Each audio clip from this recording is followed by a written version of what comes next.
আমি গুরু বলে ডাকি যে তোমারে। গুরুর কাছে শিষ্যের চাওয়া কিন্তু কম হতে পারে, কিন্তু গুরু কিন্তু দিতে কম করে না, করে নাকি?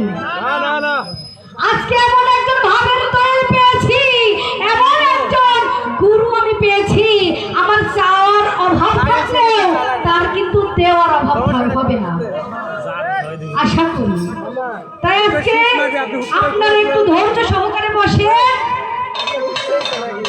আজকে শুধু আমি মধু ভেঙে দেব, আপনারা শুধু খাবেন। রাজি আছেন তো? তবে সাথে থাকতে হবে যে আজকে বায়াতটা কেমনে হয়, আহলে বায়াতের দল ভুক্ত আমরা কিভাবে হব, এই বিষয়টা আমার দয়ালের কাছ থেকে সুন্দরভাবে জেনে নেব। কি বলেন আপনারা? বসে ভাবছি